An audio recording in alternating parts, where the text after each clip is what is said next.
मिल्कीपुर उपचुनाव में हार देखकर राहुल गांधी से मिलने भागे अखिलेश यादव। जी हां, नमस्कार। नेक्स्ट 9 न्यूज पर आपका बहुत बहुत स्वागत है।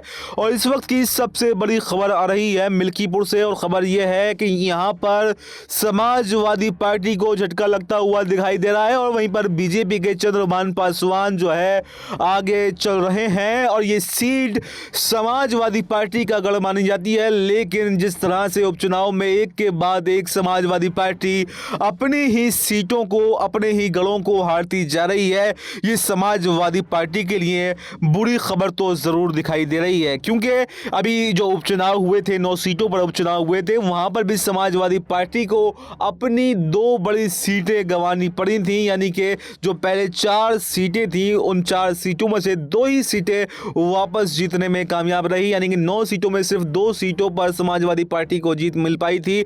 वहीं पर 7 सीटें सीधे सीधे बीजेपी के खाते में गई थी। और अब अगर मिल्कीपुर भी बीजेपी के खाते में चली जाती है तो इससे बड़ा झटका समाजवादी पार्टी को नहीं लग सकता, क्योंकि ये वही मिल्कीपुर की सीट है जहां से अवधेश प्रसाद विधायक हुआ करते थे, और 2024 के चुनाव में अयोध्या से जीतकर वो सांसद बन गए, और बड़े चर्चे पूरे देश में इन बात के हुए। तो अगर मिल्कीपुर जीतने में यहाँ पर बीजेपी कामयाब रहती है तो वो चर्चे जो हुए थे, जो यहाँ पर अवधेश प्रसाद की बड़ी जीत हुई थी, वो कहीं ना कहीं मिट्टी में मिलती हुई दिखाई देगी। और 2027 का मुकाबला जो जहां पर अखिलेश यादव और समाजवादी पार्टी अपने जीत के सपने देख रहे थे, वो कहीं ना कहीं टूटते हुए नजर आएंगे। और इसके अलावा बात कर लेते हैं दिल्ली की, तो दिल्ली में भी यहां पर अरविंद केजरीवाल पीछे चल रहे हैं और बीजेपी आगे चल रही है।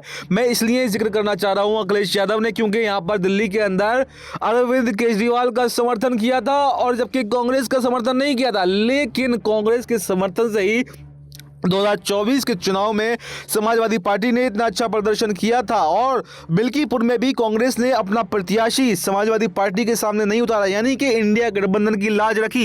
लेकिन उसके बावजूद अखिलेश यादव ने दिल्ली के अंदर अरविंद केजरीवाल को सपोर्ट किया, और ना तो वो खुद जीत पा रहे हैं और ना ही अरविंद केजरीवाल जीत पा रहे हैं। तो इसका सीधा सीधा असर यहाँ पर अखिलेश यादव को पड़ता हुआ दिखाई दे रहा है। और अब अखिलेश यादव राहुल गांधी से मिल सकते हैं और इस पर विचार कर सकते हैं 2027 के चुनाव का। और अगर 2027 के चुनाव में भी अखिलेश यादव अगर अलग लड़ने का प्लान बनाते हैं इंडिया गठबंधन से, जिस तरह से नाराज हैं, अगर नाराज रहते हैं, तो यहाँ पर बड़ा झटका जो है एक बार फिर से अखिलेश यादव को लगता हुआ दिखाई दे सकता है।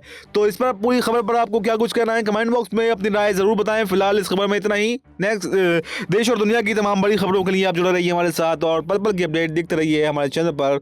धन्यवाद।